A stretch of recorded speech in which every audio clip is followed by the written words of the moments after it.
One tool that we use, but is used across museums, whether they're science museums, zoos, history museums, art museums, is called visual thinking strategies. And I really encourage you, Philip Yenawine, who is the person, he and Abigail Housen have researched this for over 15 years, this approach, visual thinking strategies. Yenawine, I have it up here so it's easier for you all to see, and I apologize, the technology might be a little sticky. Come on. Hello. Oh my goodness, there we go. There we are. Okay. So Philip Yenawine was the director of museum education at the Met, and at MoMA. And the board of directors said to him, so what do people get from coming to our museum? What are they getting from your education programs?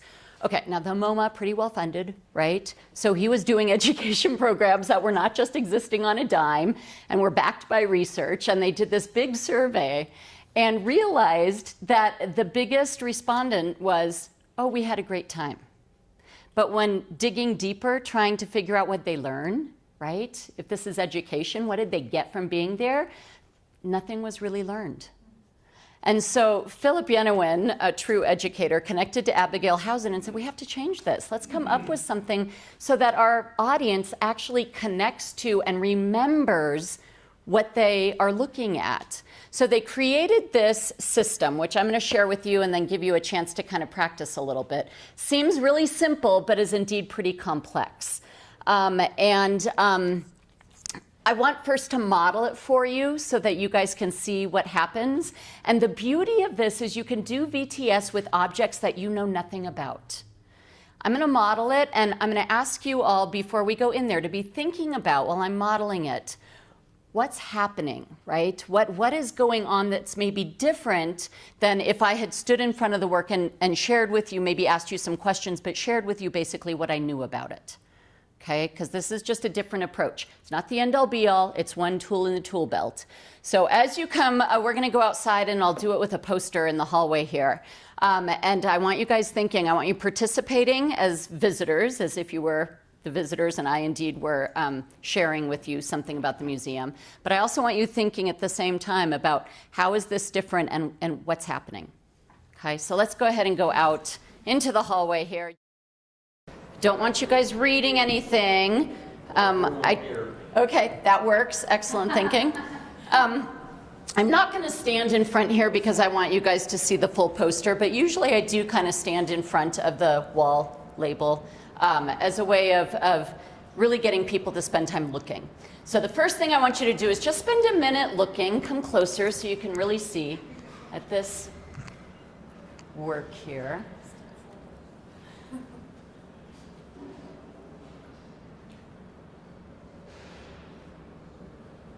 So what's going on in this poster?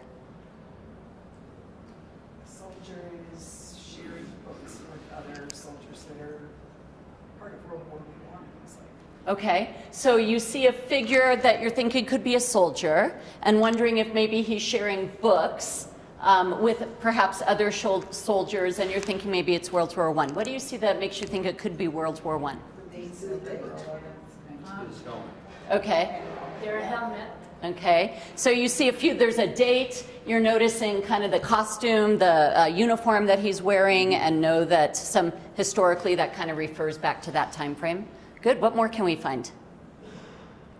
There's the word money, which makes you think of selling or buying. Okay. They're looking for donations. Okay, so I'm hearing that you notice this word money. So you're noticing that there's text on the page and thinking, okay, this has to do with, what was the word you used specifically? Either buying or selling. Buying or selling. And then that caused some people to say, oh, they're looking for donations. Who said that? What do you see that makes you say they're looking for donations? Well, the American Library Association is probably not known for having a great deal of money, but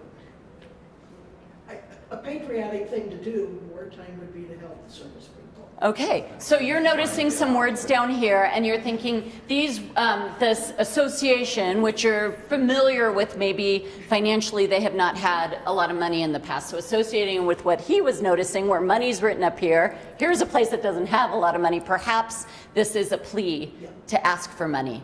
What more can we find? Well, The usage of colors, the darker figures, the more serious tones of the figures, within the bright yellow, marigold kind of fiery looking color really draws someone's attention. Ah, so you're noticing colors and the use of color, and how the use of kind of this warmer color really brings in this capturing our attention, especially kind of put next to these more shadowy figures. Yeah. Army and Navy. Yeah. Hang on just one sec. I want to make sure I'm hearing everybody. So tell me what you see that makes you say that it is drawing our attention in. I mean, what you were saying, the dark and light, and when I see that color orangish yellow reminds me of like fire, Okay. really bright, like blast. Okay. And then the white as well, to highlight the words money in the word book. It's what they want and what they would be using it for. Okay, so you're noticing that the color could even be kind of symbolizing in some way some fire, right? Or destruction, or loss, or is that what you just said? Oh, blast. Blast, yeah, like so something fiery that's happening. So the color could actually symbolize some other things that they're trying to share with us. What more can we find? I heard other. Army, Navy. Okay. Including both. So you're seeing the different uniforms, and share with us specifically what you see that makes you say Army and Navy. Well, because my father was in the World War I Army, but they were transported by the Navy. And those were the two services at that time. Okay. No Marines. They were identified as Navy. Air Force was Army. Okay. So this includes all of them. Okay, so you're noticing the differences in then the uniforms and presenting us with some information you know from your past about how these were the two branches that existed at the time in which the poster was made. Right. And you knew that from your own knowledge that they would transport, one would transport the other, and so perhaps that's a reason why they're in the work of art together. Yeah, what more can we find? I think what I just noticed was it says, "Hey fellows" up there, which is kind of referring maybe to men instead of women. Ah, so you're noticing text and wondering if specifically it is appealing to a certain audience, not a broad audience, but almost a specific audience. So we're wondering now, who is this poster for? Okay, what more can we find? The black color is the need of something, like they need something, and the white Oh. will be the fulfilled need. Okay, so and are you talking specifically kind of about the text here? The man in black needs money, he's calling for money, Okay. and the white add finally the need fulfilled. Ah, so Towards from black to white. okay, so you're noticing again, we're kind of using color to think about how this might be speaking to us, and this idea that color could symbolize some needs, specifically with black being more dark and needing, and white being a need fulfilled. And so in some way, the white of this uniform relating to kind of the white of the book could have to do with what the need is, as presented by the person wearing black, and that's been fulfilled. Happiness, he has his book. Okay, so color again is kind of giving us more information. What more can we find? Well, just maybe start moving forward from that. The sailor is actually reading the book, so maybe the sailors are the ones who read the book because they're out to sea, and the army guys are the ones who, hey fellas, they're gathering the donations from the army personnel so they can support the Navy. Ah, so again, we're kind of coming back to this idea of support, that these two organizations, kind of from prior knowledge, you know that they supported each other. So this could perhaps also be about the support that comes between these two organizations and supporting each other, and perhaps the Navy, you said, being out on the ocean needs the books.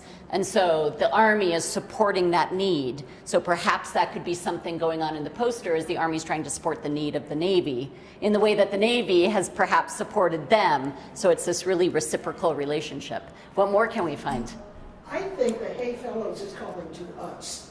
Okay. to the civilians. And then on the bottom where it says America, that's who's sponsoring them, so to speak. Okay. And I think he's going, hey fellas, and if we give, then that means he can stand there and have something to give. Okay, so let me first kind of try and paraphrase what you just said. So this idea of the at the top, at the Hey Fellows, is calling to a wider population than perhaps. So we're having some kind of wondering, different opinions here about what could be going on. Is it calling to a gender by using the word fellows, or is it trying to get to a wider audience by using the term fellows? I think he's calling to the servicemen themselves, but we see it as he's calling out, and then we get the idea that, okay, they really need And what us. do you see that makes you say he's calling out? Well, they, Okay.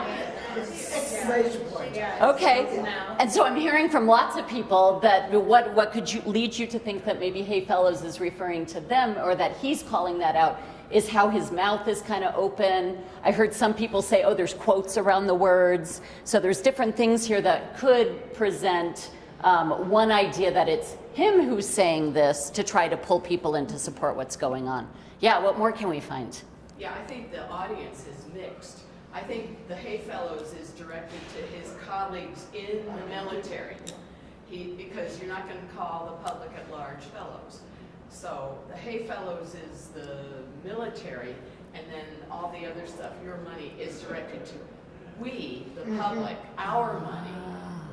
We're supposed to give the money so that the guy can distribute books to his pals, his colleagues. Okay, so then it sounds like there's some agreeance here in terms of maybe Hey Fellows is calling out to the other men in the military, but its purpose is to try and bring people into this equation of let's support these people, and it's the money that we give that supports them in giving the books out and supporting what they're doing in the war effort.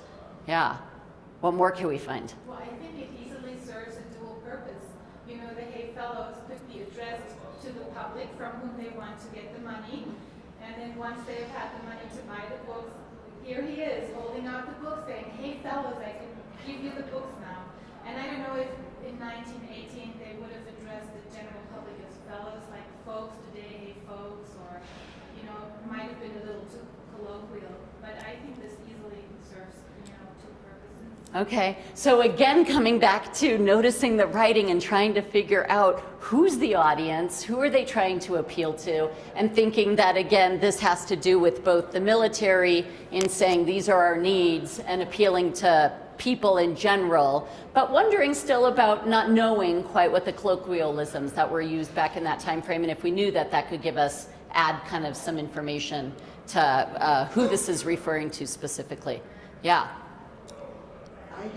I'm going to go because we haven't heard from you. I was going to say, it's also interesting that the date on the poster happens to be the end of the war.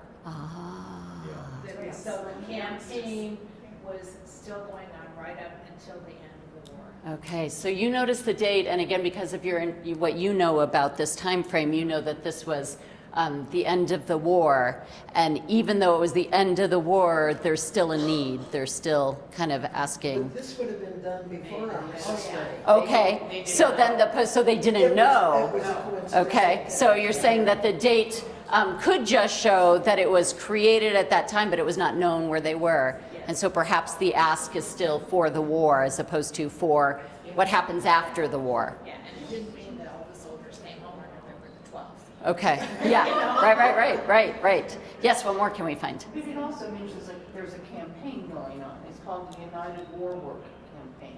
I don't know what that is. It raises a question for me.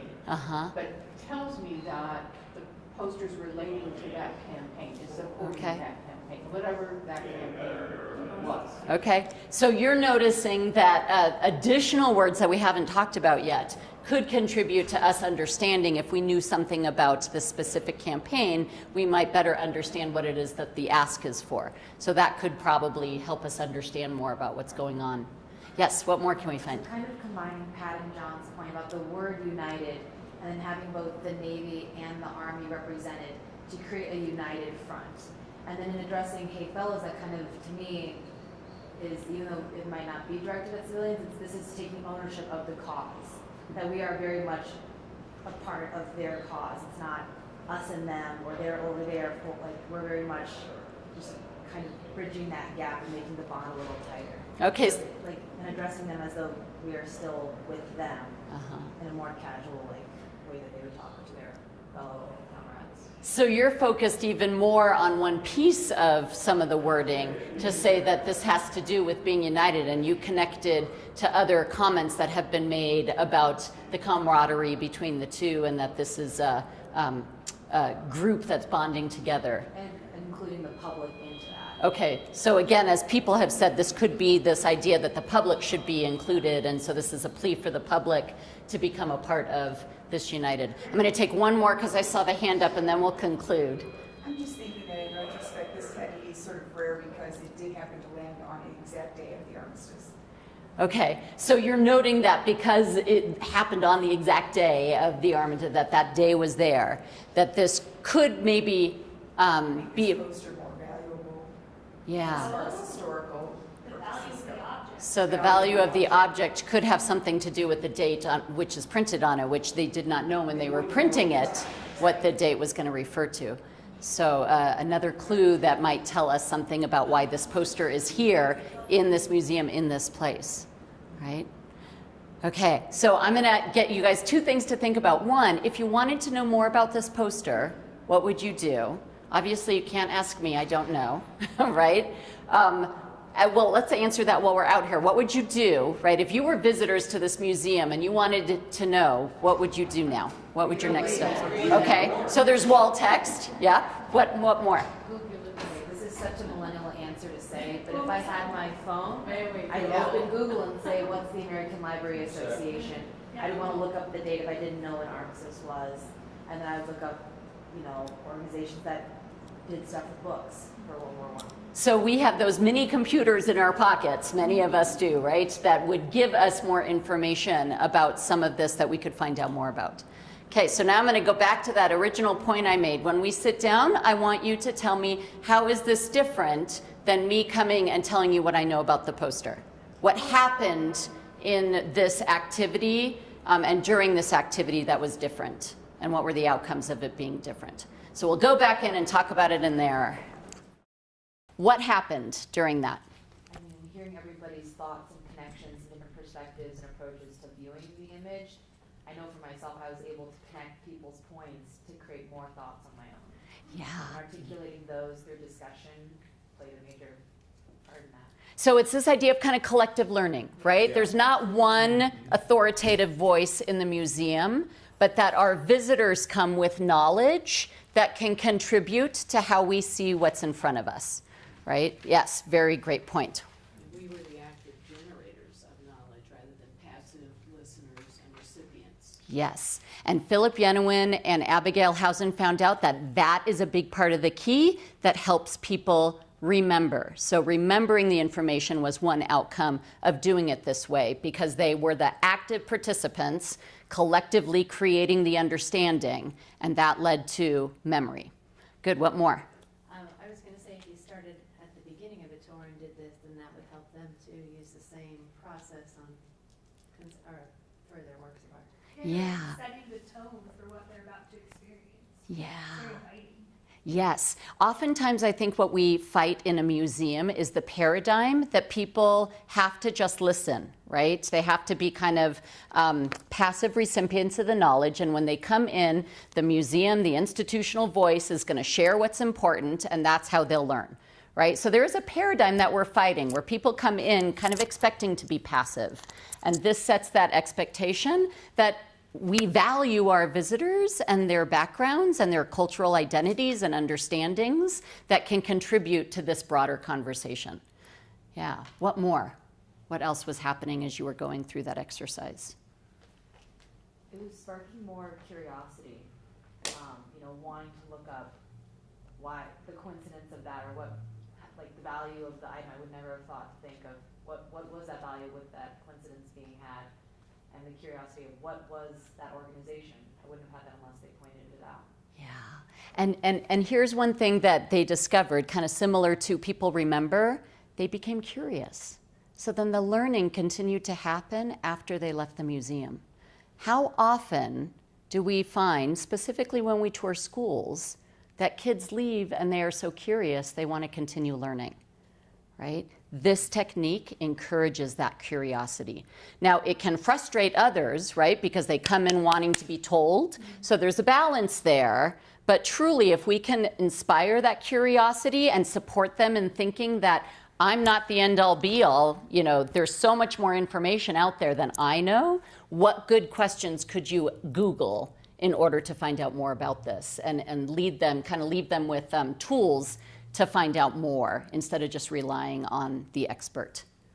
I was thinking more, remembering what people have been saying and things, remembering that that says the week of November 11th, 1918. That poster could have been printed yesterday. Mm-hmm. Thinking about the week that is coming up in November, which is the 100th anniversary of And what I love about this technique is that when the leader does it well, and I was not doing this part well, I was kind of trying to listen to myself as I was doing it, I was not finding enough things in what you said that were different opinions to continue to promote the acceptance of difference in a way that got people then sharing different and new ideas, such as that. But that idea of, yeah, this could have been printed yesterday. In fact, did you guys hear what kind of language did I use as I was paraphrasing people's ideas? I'll say this line, this could have been printed yesterday, right? Could have. Yes. Perhaps this has to do with the Army and the Navy. Maybe, what are all those words? Perhaps, could have, maybe. They're connectors and. But they're not. They're not absolutes. They're more open, relative, open. Yes. Conditional language, very open-ended, right? So this idea, again, that I'm not going to confirm any one thing, because as soon as I do that as the leader, the answer's been given, we're done, why should we look any longer? So as the leader of this technique, it's very important that I only use conditional language, accepting, right, answers, connecting ideas, celebrating different opinions, connecting similar opinions, right, pointing out those lines of thinking. You had another idea? Were you going to share? Well, just in general, the level of engagement is much higher. Nobody's turning off their mind. Yeah. Nobody's going off. Yeah, and that's what I love about these questions. So we can actually use VTS in its very formal capacity, which is what I train my tour leaders to do at the beginning of the tour, is to find something to do a very formally led VTS session. And then I use the same questions and techniques throughout the tour, but not it being super formal, just as ways to get people talking, to encourage ideas, to have that collective learning.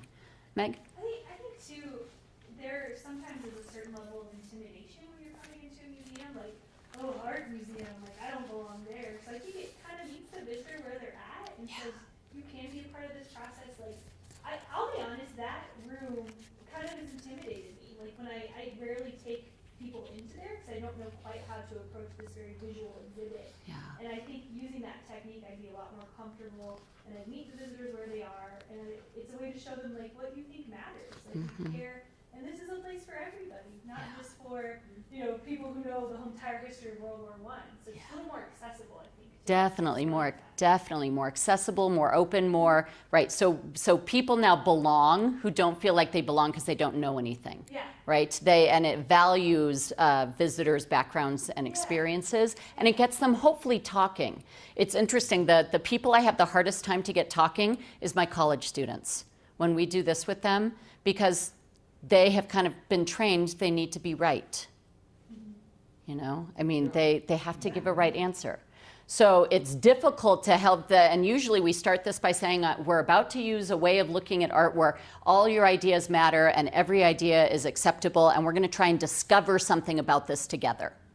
And when I say it that way, it kind of, as an introduction, and invites their ideas, but they have a hard time. Other than that, this works with adults, this works with kindergartners. I once went into a kindergarten room and used VTS for an hour, and they still, on one artwork, and they still wanted to keep going. And I thought I was gonna do a half, and really, 10 to 15 minutes is plenty, and they just kept seeing things in this artwork that they wanted to talk about, and so I didn't stop them. That's the old brainstorming technique. All ideas are acceptable. That has not been talked about. This would have been interesting to do the same thing with active military people. Yeah, to see, and what a great idea when you have visitors that you know have a certain background, to really let them share what they know in reference. But then it's also hard because as the group, did you guys all get one? Whatever group is in the room, I still have to use conditional language, right? So even though they might know for sure, and I was pretty darn certain that this idea of one was Army and one was Navy, I'm sure that's correct, right? But I couldn't say that as the facilitator. I had to use conditional language and say, so this could possibly be one Navy person, you know, and I should have asked, what do you see that makes you say Navy, right? So, yeah, but I couldn't have just accepted it as truth, because that then shuts off any other possibility. Then the brainstorming stops. Then we've accepted this as what. So even if I know it as truth, and this is why it's actually hard to do on any object that you all know a lot about. Because usually if you know a lot about something, you really want to share it. And as soon as you share it, someone in your group could be wrong, and that would shut them down. So this is a great technique to do with something that's narrative, right? That obviously has some story to it. Narrative pieces are the easiest to start with, and ones that you all don't know that much about, because then you're not tempted to share what you know. No sharing of what you know. You know, thinking about the difference, your experience with kindergarten versus college students, kindergartners are never afraid to say anything. Yeah. You say to them, can you dance? Of course I can dance, Right. and they'll do this for you. Yep. You say to college students, they have more, they feel they have something to lose by making an error or making themselves look foolish, whereas kindergartners never have that fear. And even by like 4th and 5th grade when we do this, we find that students have a hard time disagreeing with one another. They've been taught that's not okay. You can't disagree.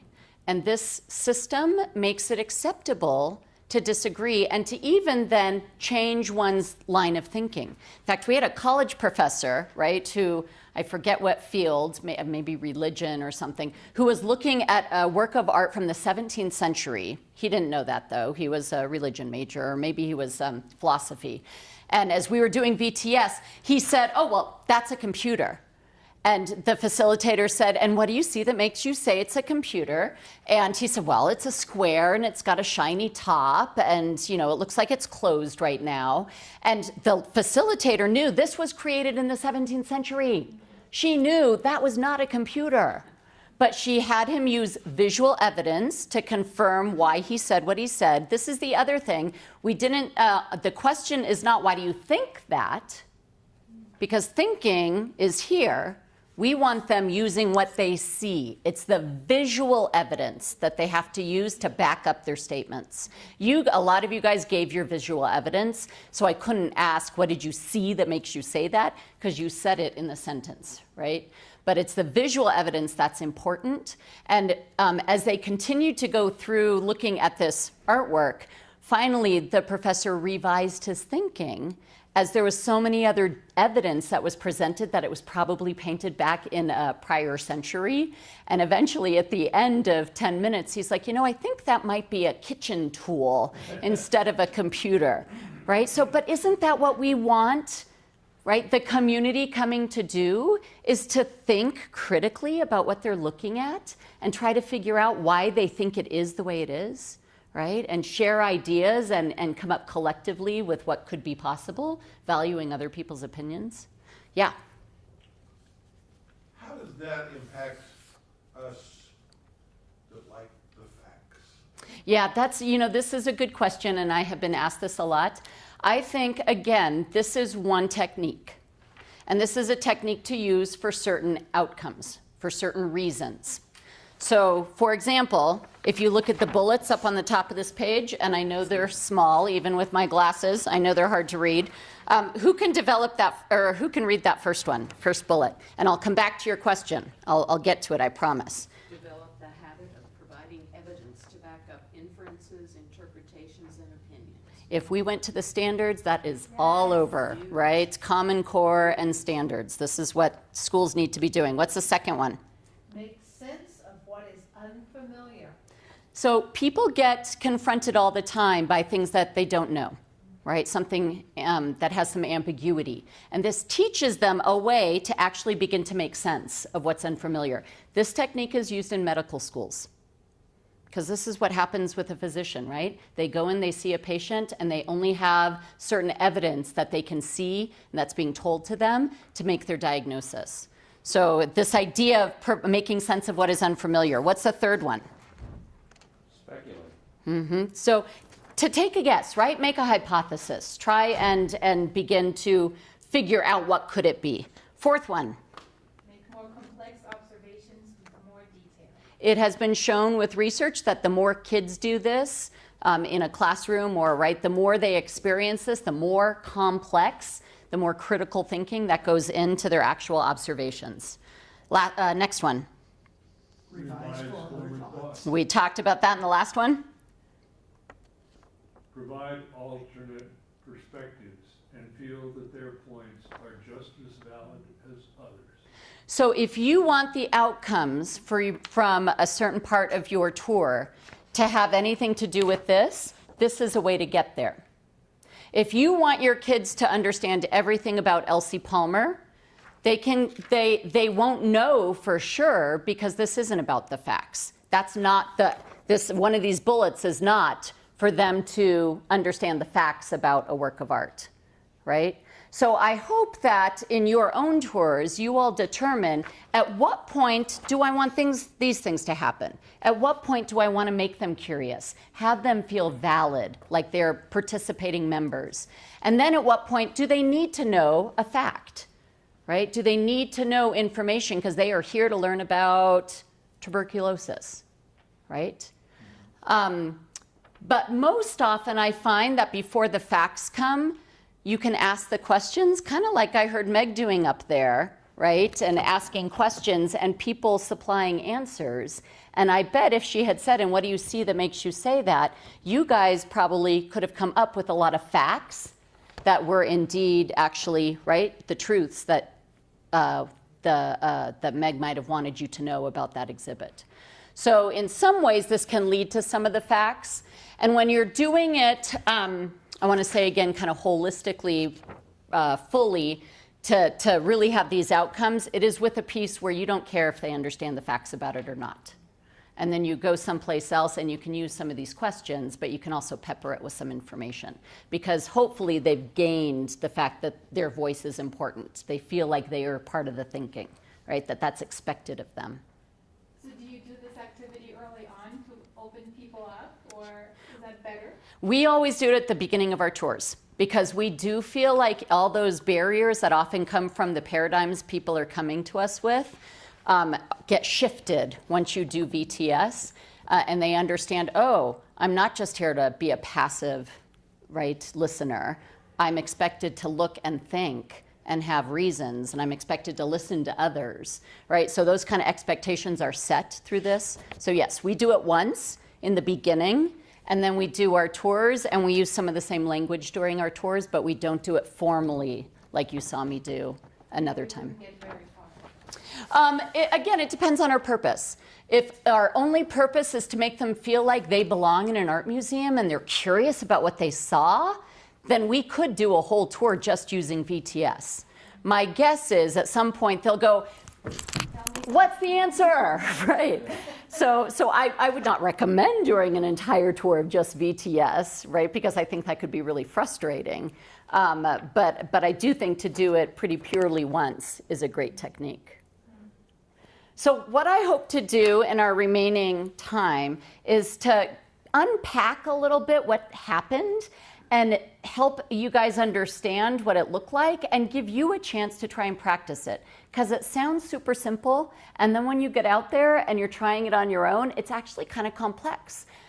And the tough thing is, the facilitator really has to listen, right? If I'm not fully listening, I can't paraphrase back what somebody said. So it also creates this really authentic relationship between the facilitator and the visitors, because they know I hear them. I'm not just nodding and going, uh-huh, right? So let's look at what it says to do. Basically, you see the 3 questions. Everybody read the first one together. What's going on in this picture? Yeah, why do we say going on? Those words in blue are the ones that were researched, and there were lots of substitutions, but going on was the one they determined when they used all the other ones, and the other ones didn't have the same impact. What is going on leading to? It's active. It's active. It's moving. Yeah. It's alive. If we said, what do you see? How does that change the question? Exactly. Yeah. So going on implies there's a narrative. There's a story here. There's something for us to figure out. What do you see? We could answer that question with, I see lines, I see words, I see men in black. I see lots of things, but they don't mean anything. Going on implies there's a meaning, right? There's something going on here that we have to figure out. So it's important when you ask that first question, you ask it precisely with those words, right? Because if you say, what do you see? You'll get some different answers. Not that that's bad, it's just not VTS, right? I just want you to know that what is going on in my head is I'm relating this to the tours that we give. And we were told to point out a few highlights that we think are highlights in this museum, and that we want to point out to these people so that when they come back, and according to Daryl, the most important 2 words are come back. That what is going on is I am seeing how I can use this in the cultural crossroads, how I can use it in the district courtroom, how I can use this in the other places that I go, in this museum. And my God, my head is just going around and around. In a positive way, I hope. Okay. Okay. If my eyes cross. Okay, I'll understand why. Well, I'm thrilled to hear that, because I really do think that this method, because you all said, oh, I was with you, right? I wanted to share what I saw, right? People are there. Oftentimes when we start out with the, let me share with you all the cool things about this, my enthusiasm can only go so far to get them excited about the same thing, right? We have to make those connections, and the way to make the connections is to let them share what it is from their own perspective they see. And once you've got them in that way, then it continues. So I'm thrilled you see that advantage. It really does happen. And I'll give you guys a chance to practice it, so you can go into some of these rooms you're talking about and try it and see how it works. Okay, so then the second question, everybody read it together. What do you see that makes you say that? Why do you think the word see is so important? Visual thinking. Right, visual refers to that visual piece of it instead of why do you think that, which is the common substitute, right? So what do you see?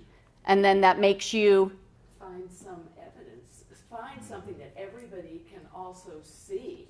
We agree on what this thing is in front of us. Yes. Because as soon as someone goes off with a story about, well, my grandma told me that men in white suits were from the, right? We can't see that necessarily because it's their own, grandma telling a story. We want to, what do you see? I see a man in a white suit, and I know that that is what the Navy wore, right, in that time frame. So it's that everyone can see it. It puts everybody on the same page. Did you guys notice what I did? And I apologize, I have a pointer that makes this easier, a red laser light. But what was I trying to do as people identified something? Point it out, so we would all see it. Bingo. And oftentimes the cool thing about pointing it out, in fact, I do think this happened once. I pointed to something and someone corrected me. So no, I was looking at that part over there, right? So it's the ability for me to confirm I hear you. And if I'm doing it in a place that's not quite right, then there's that opportunity for the person to tell me, oh no, I was looking at this other spot, right? So yes, it gets everyone in the same place and confirms what they're looking at. So in the last question, why don't we say what else? Because I, Well, more is pushing deeper, else That's is exactly just what getting broader. Okay. Or else might disqualify something that's been said before. You might not validate it. If you say, well, that was wrong, now we need to look for the right answer. That's exactly what the research showed, was that else had a negative connotation that basically meant, you're not quite getting what I'm hoping you were getting.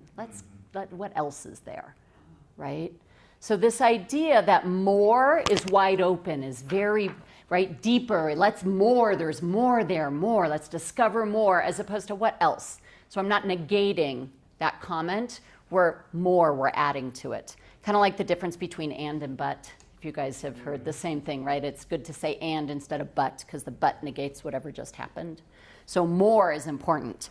So then really quickly, let me share with you guys, accepting answers neutrally. What were to happen if I were to have said to one of your answers, right? Or if I said, oh yeah, exactly. And then the next person I said, what more can we find? What happens when I'm not neutral? Meaning when I have a different tone. You close it down. Bingo. Yep. So even though I might have thought the one answer was good, if I start by saying good, I need to say good to everybody, right? So it's not that you can't be enthusiastic, but you have to have the same enthusiasm then for everything, so you don't shut down by your tone someone thinking that, oh, I guess I wasn't as right. Does that make sense? Okay, so then there's some bullets under there. We're encouraging all answers, our body language, our facial expression, yes, and what more can we find? Not yes, but what more could we find? We're not giving any information, and this is one of the hardest things that my tour leaders, they're so excited about what someone has touched upon that they want to go, yes, that's exactly. And it's like, we can't do that. We have to be neutral, and we can't add. The other thing is when someone picks up on something, like maybe the word united, right? If I had been like, oh, so there's a word here, who can tell me more about what united means? What is that vocabulary? Is that one of those 3 sentences, right? No, that's my own. Who can tell me more about united? Who could tell me more about the Navy? Now I'm going off on something I want to go off on. Even though they brought it up, doesn't matter. Now I'm saying this is important. I'm privileging that idea and trying to take it further, and I can't. What I can say, is the united, what more can we find? Oftentimes, and you guys did this, someone then would jump on and add to that same thing or come back to it later. So it's not what I think it's important, it's what the visitors think is important, and oftentimes they do come back. Not always, but to things that you wish or you hope are kind of elaborated on. But this is why I suggest don't do it on something you know a lot about, right? Because then you're going to feel like they're missing something if they don't find it, if they don't see it. Okay, paraphrasing, pointing, we talked about that. Paraphrasing using conditional language. I like to use the words, oh, so you're seeing this and you're wondering if it could be, right? You're seeing the white. So paraphrasing is a great way. You have to tell how did you feel when I paraphrased what you said? And this is why I tried to get to everyone who had something to add. How did it feel when I paraphrased? It's accepted. It's like active listening. You're validating. Stimulation. Yeah. So that paraphrasing is important. Even though you guys all wanted to jump in, right? I kind of slowed you down and said, wait, I want to hear each idea. And then I had to paraphrase it back. Now notice when I paraphrased, I tried to add some other vocabulary. So it wasn't just repeating exactly back what we heard, right? So trying to think where I did that.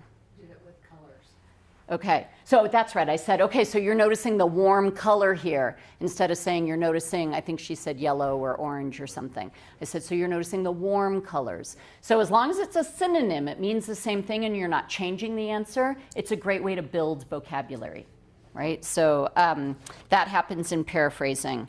Okay, so those are those bullets. Linking thoughts we talked about, multiple solutions to problems. We talked about all this. Here's a thing to remember because you guys are going to practice it. Acknowledging agreements and disagreements. When someone says something, right, I could say, oh, so we have another idea, right? So this person is thinking, which is different than this person thought. What do you see that makes you say that, right? And accepting it in the same neutrality or using the same words that you've done everything else. Or the linking, so you're, and I did a lot of linking. You guys were jumping on top of each other's, so you're building upon the words. Oh, you're noticing more words, just as this word meant this. Or, oh, now you're thinking this word means something different, right? So you're linking different people's comments in that collective. At the end, we do not draw conclusions. What would happen if I either tried to summarize? So, we're thinking it's A, and I tried to go back over all the thoughts we had. Why would I not want to summarize or make a conclusion at the end? It's closing. It's closing the box. It's like there's nothing more. We figured it out. And then if I tried to summarize and I didn't hit everybody's idea, what would happen? Yeah. Yeah, so we don't want to do that at the end. Okay. So what I'm going to have you guys do, and you can read the conclusion, pointing out behaviors. You guys had so many ideas. You all really built upon each other's ideas and listened well to each other. Oh, if you're curious, what can you do now, right? What's your next research paper going to be about, right? So you can conclude it in some way by supporting what it is you saw them doing well. Yeah? Do you have any suggestions as to what objects this applies to well, or does it lend itself particularly well to a painting versus like one single object that there might not be a lot to say about it? So there's an actual article about VTS, I can send it to Meg, where a zoo educator used it with a porcupine and had the kids gather around and said, what's going on with this animal? And the kids said, well, it has kind of some spiky things. What do you see that makes you say that? Well, the ends are pointy. What more can we find? Oh, it's got a really short nose, right? So they unpacked a porcupine through VTS. So if we have the spittoon upstairs, I'm just thinking, yeah. Would a spittoon be a good object to use this technique? I'm not, I cannot off the top of my head not think of enough details to point out to kind of go into more detailing. So I think as long as you choose something that has some kind of story to it, some sort of narrative, right, where there is something that is kind of being communicated through the work, that is easier to do than abstract artwork, right? That is easier to do than a single object, even though we have Elsie's little elephant on display, and we VTS'd Elsie's little elephant. So it can be done, but I think as you're doing it for the first, as you're learning it, and I've been doing this now for 4 years, and I still feel like I'm learning it. There are national symposiums, workshops where you can go and learn it better. So it takes a while to feel like you're getting good at it. Do the pieces that are narrative, that have a story. Like we could actually do this whole, I could say, so let's look at all these works of art and or these photographs and try to figure out what is going out in this series of photographs. What is going on in this series of photographs? And boy, that would take a long time, right? I mean, and hopefully people would start to say, oh, well, I think they're all the same year because look, the tires are the same in the cars, right? Or, oh, I think it's showing different time frames for right? So as long as you think that there is something that has some sort of story that could be told, it's easier. Yeah? I'm thinking about since we were just up there, the TV hut. You said what is going on here to a bunch of, there's so much in there. There might that almost kids be could, too much, again, to begin with. It And might that's why be I'm saying, too are there much. any objects that lend themselves better to this technique? So yes, the things that have the narrative, right? But as you get good at it, you'll find that you can VTS anything, I do think with kids who haven't done it before and with facilitators who haven't done it before, find something that has some sort of story. I also have to say, I did not choose the Native American artwork that's up there, even though I'm sure there's a story, in part because I feel uncomfortable unpacking things about other cultures that have a lot of stereotypes involved. And I don't want to just highlight those stereotypes and not be able to call them out. So I tend not to do things that have a lot of misconceptions about them, because in VTS, we're not sharing those misconceptions, right? This is not a method to help people truly understand the issues surrounding something, because they might not know, and I can't tell them. So we really want to do more things that just to have a story that to help them understand, they can look at something and try to understand it on their own. And then you can go to a place where you need to help them understand what the misconceptions are. And you could use some similar questions, but you get into other details. So well, let's think about that a little bit more deeply. Maybe just the Right? guy in the chair. Yeah. So That's more. you did the poster outside, and then if you're going to continue on the tour, how do you finish with the poster before you move on to the next thing? I probably would have done the exact same thing I did with you guys, where I said, okay, if you want to know more about this poster, and I might have even said, I don't know anything about this poster. This is the first time I really looked at it. And I said, so how can we find out more? And I would have had the kids, oh, we could Google it. Oh, we can look on the wall tab. And it's like, yay, they're finding out they can figure these things out on their own. If you're doing a tour, do you do that after every single object? I wouldn't VTS every single object. I VTS once. Just once? Just once.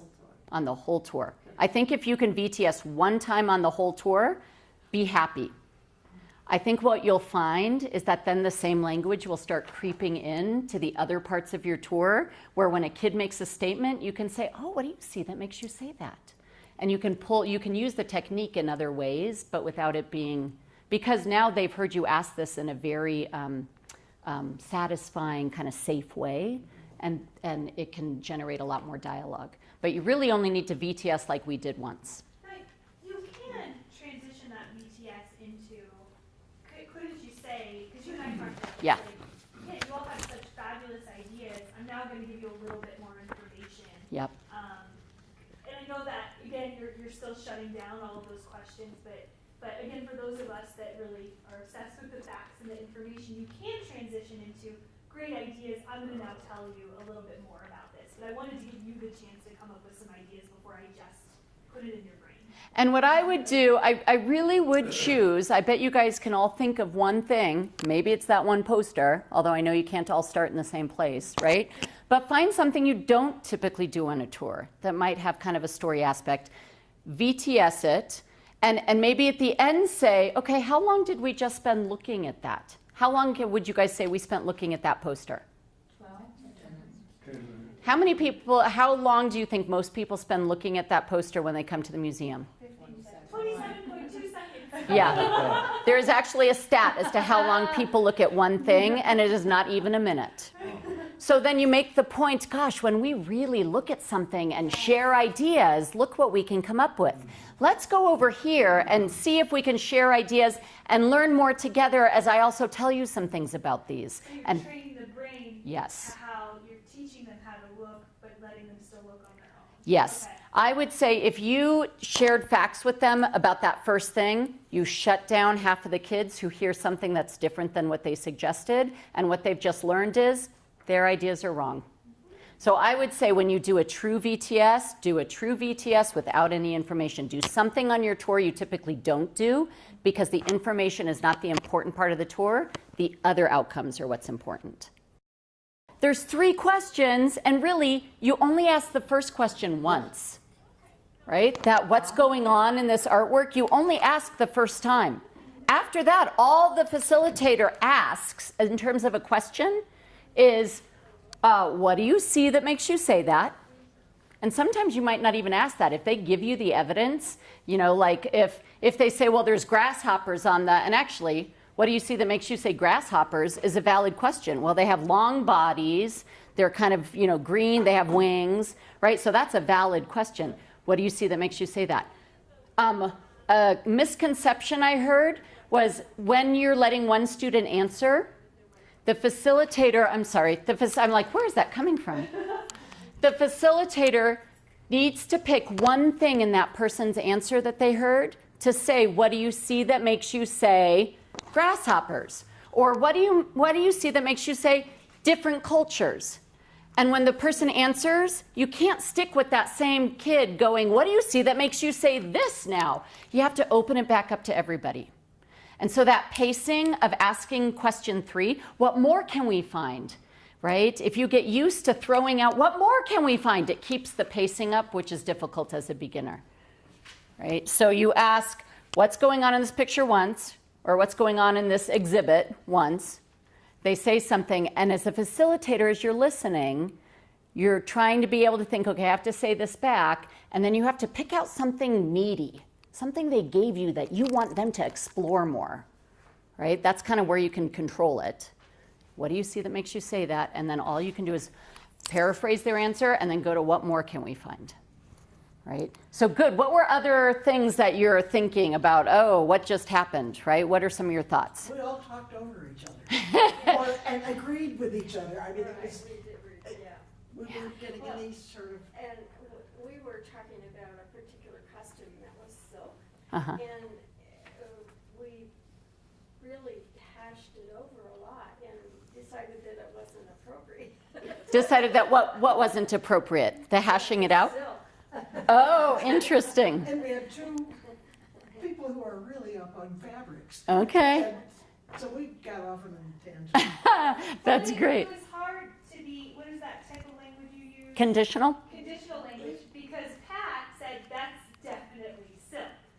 So then is it offensive to say, well, Pat thinks maybe it's silk. And Pat said, no, it's silk. And the answer to that, I didn't do that. I did. I I was positive. and this is totally fun because you will have kids that, right, the professor knew that was a computer. It is shiny, right? It is square, it's a computer. And so you still have to validate. So-and-so, based on her background, is thinking that it's silk, right? So you validate, yes, you have prior knowledge. You understand what silk is, so you're thinking it's silk. But I'm not going to say it is silk, because as soon as I, as a facilitator, name it and agree, shuts down any other possibilities. Yeah, it's a tough one. But so that language. So based on your background, right, your thinking is a good phrase. Yeah. Good. What other things came up or questions? Well, Or I think it's hard if maybe I, as a facilitator, don't see anything else that's in there. It's like maybe I give up too soon. It's like, well, they've covered it all, you know. Maybe I don't leave that option that there is something else that I had never even considered, you know. You kind of feel like, okay, that's enough, you know. well, and that's where you kind of have to say, okay, I'm going to do this about 10 minutes, right? Because it's interesting.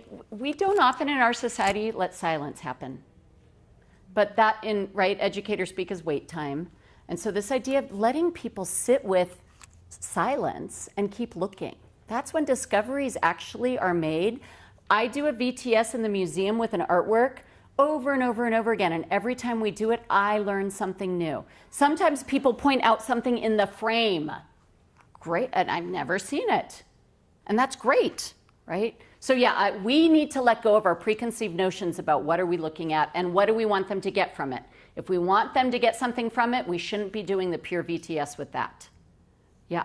We were amazed at how much we saw by doing what more can we find in 2 pictures there. And we all just said, we would have spent 10 seconds in that. But the more you talk about it, the more people see. It's amazing. And isn't it fun? I mean, it's like, oh, I would VTS the whole museum with, just because I learned so much from other people's ideas and what they see that I didn't see. Yeah.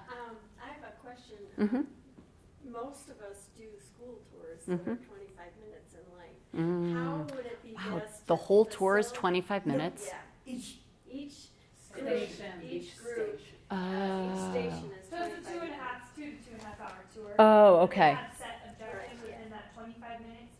So I was saying, since we can't really employ, take 10 of those minutes to do this, Yeah. what language, is it just a matter of using what more in some of the ways we facilitate. Because we do, like we just got done training on, you came up to that. Right. So when we were comparing the two photographs, I think you could do this. Like, the goal is to get to, this picture demonstrates that these people needed to rest. That was part of the prescription. So could you walk them through a mini VTS and then say, absolutely? So we kind of, go ahead, you have a thought. Yeah, we can do question 2 and 3. You know, we were just up there, City? No, 4 and 5, the two photos Yes. where they're comparing and contrast. We can say these questions very easily in that setting. What do you see that makes you say that? Yeah. It fits perfectly, it's easy. Yeah. What more can we find? In that particular one morsel of our presentation, these questions work, don't they work beautifully? We just have to remember the words. Chris, Well- it was so interesting to me. Chris and I met for coffee a couple weeks ago, and I was telling her, yeah, I'll say what else, and Chris was like, no. Like, can you explain that? I What think- else versus what more? Yeah, the else just kind of, we did, you were out Okay, when we sorry, did. sorry. Yeah. I love No, it. but that idea, right, so just using the questions, and tell me your name? John? John gave us a good example up in the cultural crossroads, right? You could use VTS up there and say, what's going on in this corner of the exhibition, right? What do you see that makes you say there's different cultures? Someone said, oh, well, it's a different cultures. What do you see that makes you say there's different cultures, right? We were looking at the beads, and someone said, oh, these probably aren't the Utes. I would have said, so what do you see that makes you say it's not the Utes? Right? So always kind of questioning the observations by saying, what do you see that makes you say that? And valuing, but holding them to trying to provide evidence for their comments. So yeah, this does work, and you guys can use the language. I do encourage you, and I know we're kind of starting to run out of time, but I'm going to share with Meg the PowerPoint, and there are a few sessions done there on the PowerPoint that connect to videos. And it's so helpful to watch a trained person do VTS after you've tried it a few times and go, oh, that I think to watch a video and then to come back here and get in a group of 4 and try it and critique. You guys were beautiful saying, I don't think we're supposed to confirm anyone's ideas. That's not conditional. You guys get it, right? It just takes practice now. And the more you practice with it in a pure format, the easier it is to use language-wise in other formats. And I would say it would be interesting, this is just my kind of, wouldn't it be fun if, and it might be too hard based on your structure, but it would be kind of interesting if you shave just a couple off of every rotation, and the people who are good at this led a VTS on things that they don't see, like the poster room, right?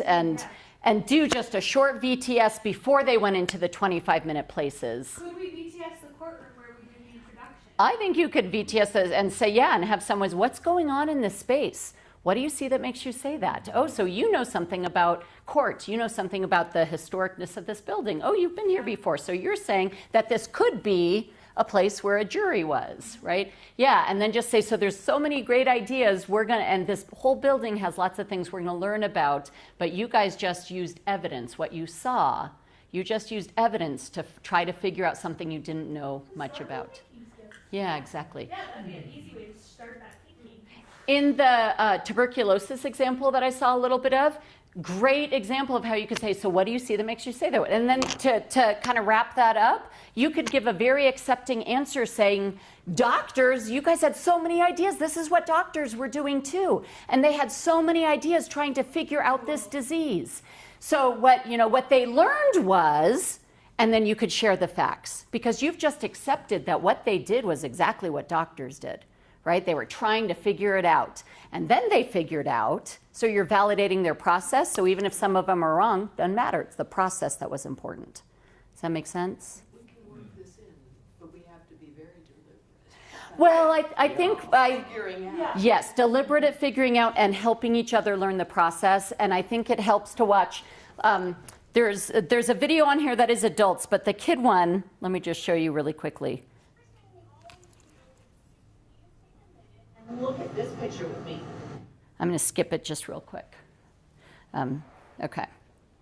Fall, so you're thinking about the time of year. What do you see that makes you say it might be autumn? Well, all the red leaves and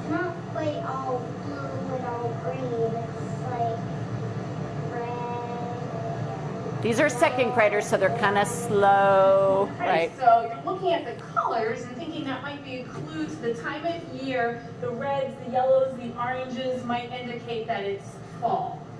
What more can we find? Yes.